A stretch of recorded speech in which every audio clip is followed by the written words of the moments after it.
Steffy battles Hope over Cleric and Taylor. The bold and the beautiful spoilers for Tuesday, March 3rd, reveal that Deacon Sharp will let his imagination run wild during a bedroom rollick with Sheila Sharp. Steffy Forrester Finnegan will also lay down the law with Hope Logan Spencer. So then's what B&B suckers can anticipate. At Forrester Creations, Steffy just walked in on Hope and Deke Sharp agitating Deacon's love life. It's clear that Deke and Hope still want Cleric with Taylor Hayes, so Steffy's fuming and ready to shut this down. On Tuesday's B&B occasion, Steffy will have a heated battle with Hope about Deacon and Taylor's chance at a future. As far as Steffy's concerned, Taylor and Deacon need to be done ever if they all want to avoid Sheila's wrath. Hope will still feel like Taylor and Deacon earned to be happy together, but Steffy's focus will be making sure everyone stays safe. A betrayed Sheila would be an deranged and dangerous Sheila, so Steffy will advise Hope that Deacon has to keep his distance from Taylor. Of course, Deacon and Taylor haven't been doing a veritably good job of staying down from each other considering that rather intimate moment they just had at Il Giardino. Nonetheless, Deacon will at least try to concentrate on Sheila when he meets up with her latterly. Sheila is growing intolerant when it comes to reconnecting with Cleric in the bedroom, so she'll pressure him to hit the wastes with her. Once Cleric grottos in, Sheila won't be the woman on his mind. Rather, Deacon will imagine Taylor is the one in bed with him.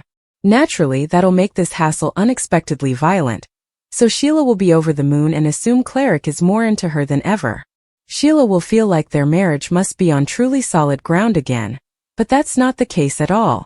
Deacon won't be suitable to get Taylor out of his brain and will struggle to steer clear of her in the coming occurrences, so that can only mean bad news for his relationship with Sheila. The bold and the beautiful spoilers say Sheila will inescapably go off the rails once she finds out the verity about Taylor and Deacon's connection, so stay tuned. The Tuesday, March 3rd occasion of The Bold and the Beautiful delivers the kind of emotionally concentrated, character-driven drama that has defined American Day TV for decades. At the center of the storm are Steffy Forrester Finnegan, Hope Logan Spencer, Deacon Sharp, Taylor Hayes and the ever-dangerous Sheila Sharp. 5 lives entangled in love, fidelity, preoccupation, and fear. What unfolds isn't just a disagreement over love, but a philosophical clash about redemption, safety, and the consequences of undervaluing a woman like Sheila. At Forrester Creations, the pressure ignites the moment Steffy walks in on Hope and Deke agitating Deacon's complicated love life. The setting itself is significant. Forrester Creations has always been further than a fashion house. It's a battleground for family patrimonies, romantic battles, and moral showdowns. When Steffy overhears Hope championing for Deacon and Taylor's chance at happiness, she doesn't see sanguinity. She sees recklessness. For Steffy, the issue isn't whether her mama deserves love. Of course she does. The issue is with whom and at what cost. Steffy's defensive instincts have been forged through trauma. She has witnessed Sheila's manipulations, her violence, her capability to slide back into their lives when everyone least expects it. To Steffy, Sheila isn't just a nuisance. She's a ticking time lemon. Every decision that involves Cleric automatically involves Sheila, because Deacon is fairly and emotionally tied to her. The idea that Taylor could step into that unpredictable route again makes Steffy's blood run cold wave. Hope, on the other hand, operates from a place of belief in metamorphosis. She has always supported redemption bends. She believes people can evolve, that love can soften rough edges, that indeed someone like Deacon deserves the chance to pursue genuine happiness. Hope's station isn't naive in her mind, it's compassionate. She sees how Deacon looks at Taylor, how different he seems when he talks about her. There's sincerity there. There's craving. And Hope believes that denying that connection only energizes secretiveness and emotional deceitfulness. When Steffy confronts Hope, the discussion snappily escalates into commodity deeper than a debate over Deacon's courting prospects. It becomes a reflection of their long-standing contest and differing worldviews. Steffy argues from experience and caution. She insists that a betrayed Sheila is far more dangerous than a content one. In Steffy's eyes, keeping Cleric close to Sheila, at least romantically, may be the lower wrong if it prevents Sheila from twisting into violent preoccupation. Hope counters that living in fear of Sheila gives her power. She argues that bending everyone's lives around what Sheila might do is allowing the villain to mandate their happiness. Hope believes Taylor deserves further than a half-life lived in the shadow of another woman's insecurity. And she believes Deacon, bloodied as he is, has proven able of growth. The emotional intensity between Steffy and Hope underscores the layered history between their families. These aren't two non-natives arguing. These are women who have loved the same men, defended the same family names, and disaccorded over values for times. Their argument about Deacon and Taylor is fueled by accumulated resentment and distrust. Every sharp word carries echoes of once battles. Meanwhile, down from Forrester Creations, Deacon finds himself facing a veritably different kind of pressure. Sheila, intolerant and perceptive, senses his emotional distance. She knows when commodity is out. Sheila has survived for decades by reading people's sins, and Deacon's distracted address doesn't escape her. She wants consolation, not just verbally but physically. For Sheila, closeness equals control. However, she can move herself that their marriage is secure if Deacon is passionately present with her. Cleric grottos to her asseveration, but his mind betrays him. Indeed, as he tries to concentrate on Sheila, his studies drift to Taylor, the wimpiness in her eyes at Il Giardino, the warmth of their recent closeness, the possibility of a future that feels cleaner and more stable than his chaotic marriage. The fact that he imagines Taylor during such a vulnerable moment reveals just how deeply disaccorded he is. For Sheila, the hassle becomes proof that her marriage is thriving. She interprets Deacon's intensity as renewed devotion. In her mind, they're stronger than ever. This misapprehension is classic Sheila. She sees what she wants to see. She constructs a narrative that supports her emotional requirements. But observers know that this vision is fragile. The verity, formerly exposed, won't simply hurt Sheila. It'll outrage her. What makes this plot so compelling is the ineluctability of fallout. Detergents thrive on dramatic irony, and then it beats beneath every scene. Steffy fears that Sheila will explode if she discovers Deacon's moping passions for Taylor. Hope believes that love shouldn't be offered out of fear. Cleric tries to walk a tightrope between obligation and desire. Taylor, though not physically present in every moment of the occasion, looms large in every decision. Taylor herself represents stability and compassion. Her connection with Deacon bloomed in an unanticipated way, offering both of them a sense of being seen and understood. For Taylor, who has endured heartache and professional challenges, Deacon's attention feels affirming. Yet she too understands the threat. Loving a man tied to Sheila Sharp is like standing on the edge of a precipice during a blow. One misstep and everything could come crashing down.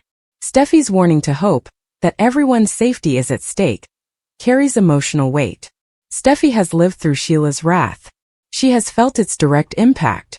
Her asseveration that Deacon keep his distance from Taylor isn't simply jealous son energy. It's survival instinct. She's willing to immolate romantic idealism for the sake of peace. Hope still cannot accept a life governed by fear. She sees her Mama Brooke's complicated history, and has learned that love is messy but worth fighting for. In championing for Taylor and Deacon, Hope may also be subconsciously trying to rewrite her own family's narrative, to prove that unconventional love stories can have happy consummations. As the occasion unfolds, the thematic core becomes clear. Can happiness erected on secretiveness ever truly last? Deacon's incapability to purify Taylor from his studies suggests the answer is no. His marriage to Sheila stands on shaky ground, not because of external hindrance, but because his heart is divided. And in the world of daytime drama, divided hearts inescapably lead to explosive exposures. The brewing trouble is Sheila's discovery. Once she pieces together the verity, formerly she senses that Taylor, not she, occupies Deacon's fantasies, the consequences will ripple through every family connected to them. Sheila doesn't retreat still. She retaliates. And when she feels betrayed, her conduct becomes changeable. This plot reinforces why The Bold and the Beautiful remains a chief of American TV. It balances intimate emotional conflicts with high-stakes suspension. It explores the Argentine areas of morality, whether guarding someone justifies controlling them, whether redemption is a right or an honor, whether love can truly conquer fear. In the days ahead, Deacon's struggle to avoid Taylor will only consolidate. Propinquity types temptation, and participated history energies undetermined passions. Each regard, each accidental touch, each discussion concentrated with subtext pushes them near to a line that, once crossed, cannot be uncrossed. For Steffy, alert will come her charge. She'll watch, advise, and, if necessary, intermediate. For Hope, advocacy will remain her station. She'll continue to argue that love deserves a chance. And for Sheila, ignorance for now will feel like bliss. But the calm is temporary. When the verity eventually detonates, it'll not just test Deacon's marriage. It'll test alliances, commitment, and the fragile peace between two rival families. And as always in The Bold and the Beautiful, the fallout will be as emotional as it's dramatic, proving formally again that in Los Angeles, love and peril frequently partake the same bed. As the emotional foreshocks of Tuesday's battle continue to ripple through Los Angeles, The Bold and the Beautiful leans completely into its topmost strength, exploring how love, fear, and fidelity collide within deeply intertwined families. The battle lines drawn between Steffy Forrester Finnegan and Hope Logan Spencer aren't just about Deacon Sharp and Taylor Hayes. They are about control versus compassion, caution versus courage, and whether living in survival mode is truly living at all. After their heated exchange at Forrester Creations, Steffy doesn't simply walk down and cool down. She internalizes the trouble. In her mind, Hope's stimulant of a Taylor-Deacon reunion is reckless. Steffy has fought too hard to secure a sense of stability for her family, especially for Finn and the children, to allow any door to be restarted that might invite chaos back in.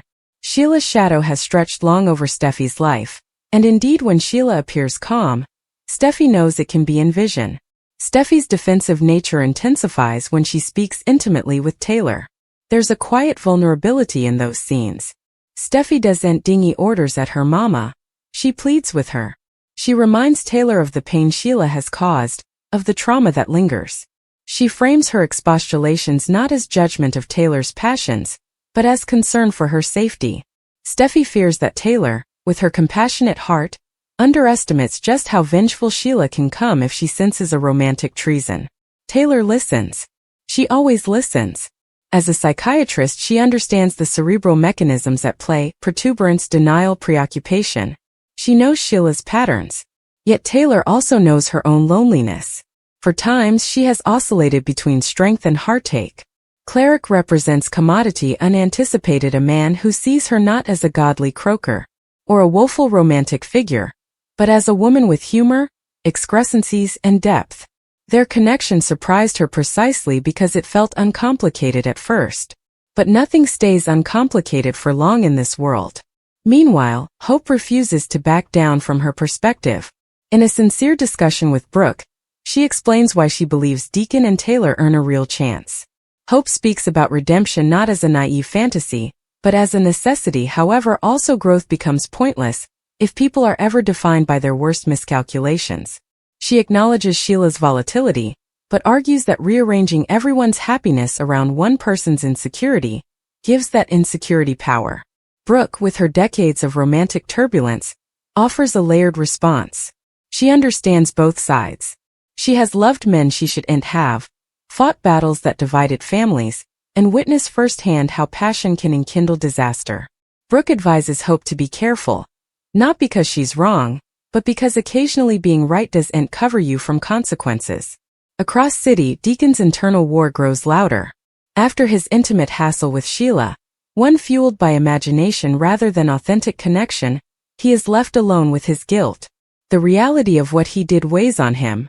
Not the physical act itself, but the emotional deceitfulness. He realizes that imagining Taylor in Sheila's place isn't just a transitory fantasy. It's a symptom of a deeper verity he has been trying to suppress. Cleric gapes at his reflection, fading the pattern of his life. He has always chased what feels good in the moment, frequently ignoring the long-term fallout. He tells himself that staying with Sheila is the safer option, that keeping her content minimizes threat. But is it really safety if it requires immolating authenticity? And can someone like Sheila ever truly be gentled? Sheila, for her part, is glowing with satisfaction, at least on the face. She interprets Deacon's renewed intensity as evidence that her tolerance has paid off. In her mind, she has secured her hubby's fidelity again. Yet Sheila's history is marked by paranoia. Indeed, when she believes she's winning, she scans for pitfalls. A subtle shift in Deacon's tone, a distracted regard, a delayed response. These small details begin to register. The beauty of this plot lies in its slow burn. Rather than immediate explosions, the pressure builds through nuance. A look that lingers too long. A discussion cut short. A name spoken at the wrong time. At Il Giardino, the eatery that has witnessed so numerous admissions and competitions, Cleric and Taylor find themselves alone again. Their chemistry is inarguable, but it's tempered by fear. Taylor acknowledges the complications. She doesn't want to be the catalyst for chaos. She tells Cleric that if he cannot completely commit to walking down from Sheila, also they must step back. Cleric insists that his passions for Taylor are real. He admits that being with her makes him feel lighter, more hopeful. Yet he cannot promise immediate separation from Sheila without considering the consequences. His vacillation speaks volumes. Taylor sees it, and while she understands the complexity, she also recognizes that half measures are dangerous. Back at Forrester, Steffy's frustration grows when she senses that her warning hasn't completely entered. She confronts Hope again, this time more pointedly. She accuses Hope of idealizing a situation that could end in disaster. Hope fires back that Steffy is letting fear mandate everyone's lives. The argument escalates into deeply particular home, dredging up once battles and undetermined injuries. What makes these scenes important is that neither woman is entirely wrong. Steffy is justified in stewing Sheila's wrath. Hope is justified in believing in alternate chances. Their conflict embodies the central pressure of the show, the drive and pull between emotional instinct and realistic survival. As days pass, Sheila begins making together fractions of verity. She overhears a hushed discussion. She notices Taylor's name surfacing more constantly. She senses that Deacon's solace warrant conviction. Her smile tightens.